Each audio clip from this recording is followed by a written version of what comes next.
Our topic today is KSA. So I'll just start by KSA can mean different things. For a Nigerian, it can mean King Sunny Ade, KSA.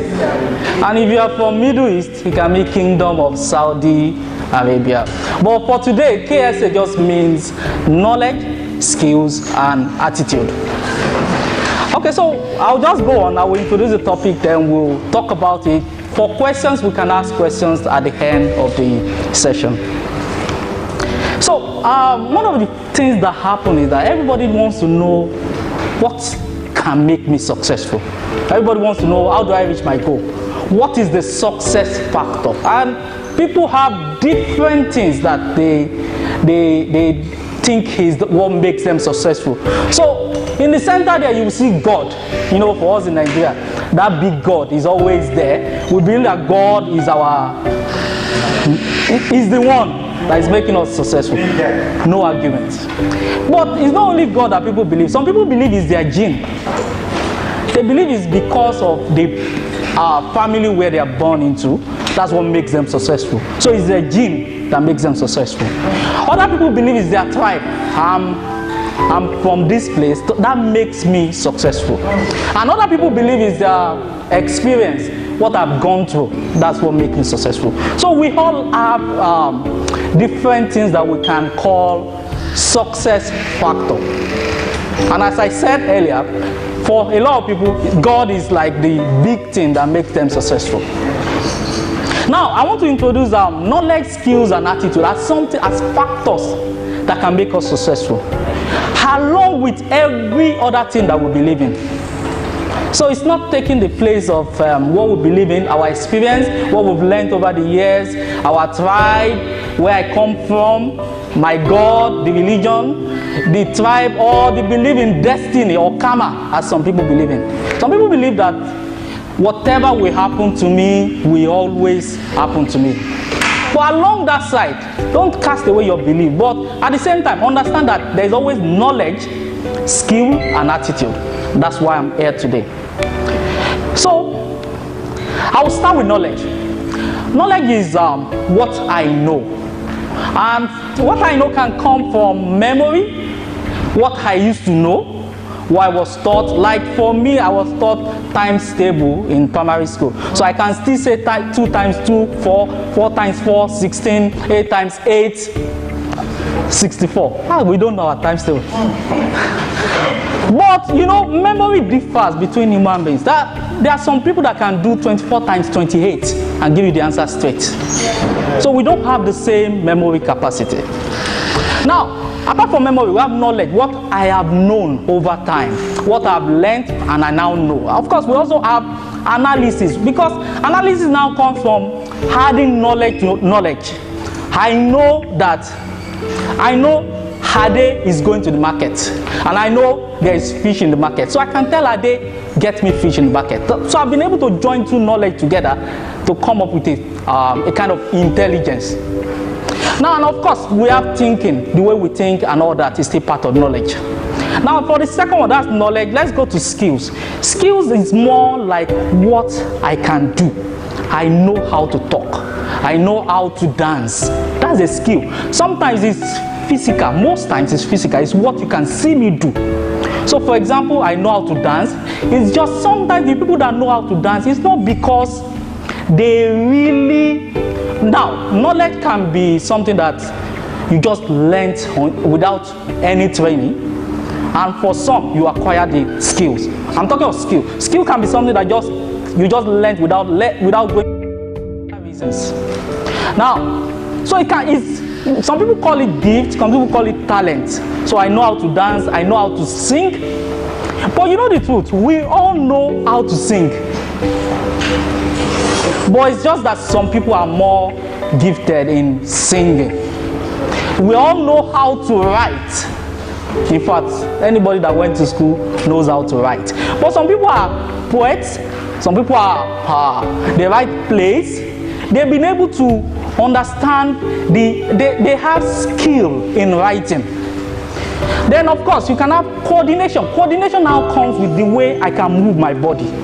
Now for someone like me, I joined choir once. I could sing, but you know the problem I had in choir? When they tell everybody to move to this side, I moved to the other side. Same with march past. When I was doing march past in secondary school, I was always lifting the left leg when they are telling everybody to lift the right leg. I could not coordinate my body. Coordination is a skill. Now, if you see someone that can play the drum set, the basic skill in somebody that can play the drum set is the fact that his two hands can do two different things at the same time. You think it's easy, but try it. Try using your two hands to do two different things at the same time. It's very difficult. But some people find it very easy.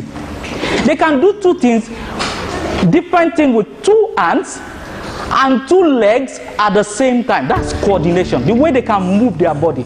You know, coordination is how I can organize my body, how every part of my body can work together. And of course, attitude. Attitude has a lot to do with the way I see life, my personality, and my emotions and my feelings. These are something that is very personal to me. The way I see life. We all see life differently. So we're going to be talking about these three things today: knowledge, skills, and attitude. Now I will tell a short story. I was trying to do an e-commerce business, and I needed to employ two people: a bike man and an administrative officer. So, and you know, when I started asking them for salaries, to my amazement, the bike man was going to get higher than the graduate. And you know, because I could beat the graduate, the university graduate, for 20,000 naira, and the guy was willing to start. But the bike man was not willing to start unless I could pay 40,000. You know, it got me thinking, what's the difference between a graduate and a bike man? And the main difference is skill. The graduate, the university graduate has knowledge, but no skill. But the bike man has skill, and the guy has calculated, if I put my bike on the road and just start taking passengers for 30 days in a month, I will still make 40k. So why should I come and work for you for 30k? But the university graduate, full of knowledge, no skill, he must have been thinking in his heart, even if I stay on the road, I cannot earn 20k. Because there is no skill. And I will talk about the attitude of the two guys. The bike man, I was the one calling him, chasing him. But the graduate was the one chasing me. So you see, skill, knowledge, skill, and attitude, they work together. You can't say you have only knowledge, you don't have skill, and you don't have an attitude. It doesn't work that way. It's how I can build up on my knowledge, on my skill, and on my attitude. Now we say about attitude, we don't say about, I won't talk about whether an attitude is bad. When it comes to skill, acquire skill, language skill. You know, people are saying that one of the skills we need to teach our children is how to speak Chinese. You know why? You know why? Yes. Very soon, Chinese will be one of the top spoken language in the world. And your children might work in China. Yeah?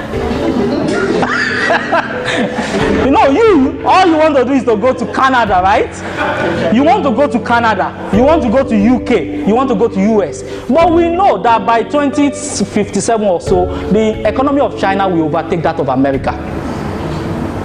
So very soon, where we'll all be, maybe not you will be too old by that time, 2057. Your children, they will want to go to China.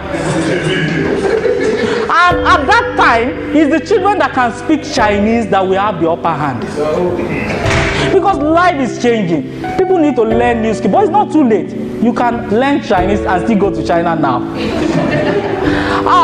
So there's this principle called multiple intelligence, meaning that, you know, in the world, we only measure IQ.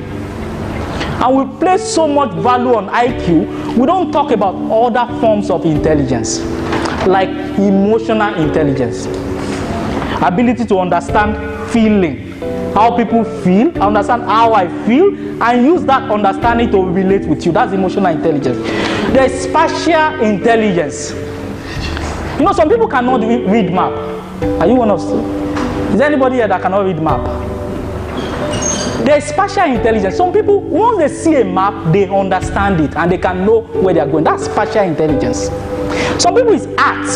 That's where their intelligence comes in. So we need to have multiple intelligence. There's nothing wrong in being a conga star and at the same time singing somewhere at night.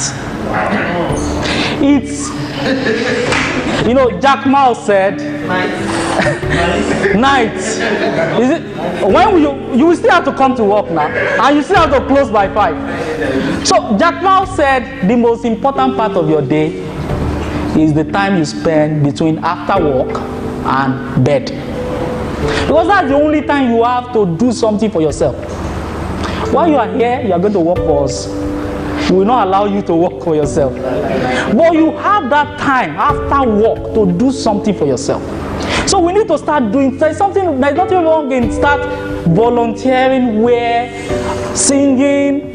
If it's dancing, football is almost too late for you guys. You can't play under 21 again. You can't play under 27. But there are other things you can do. Golf. People who are age 40, they play golf, right? Even 50.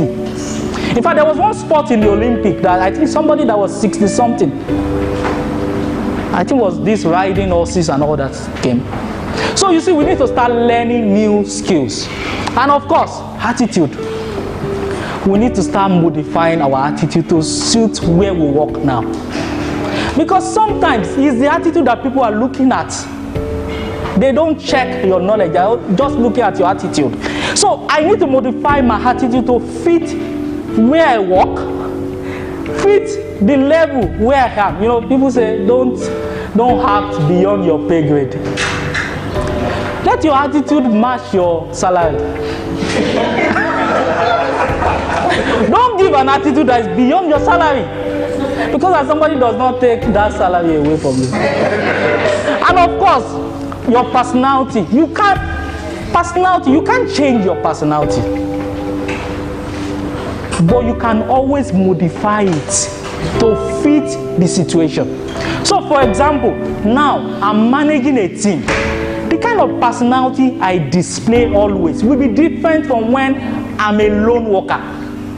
I work alone. I don't manage anybody. So you have to modify your personality to fit where you are.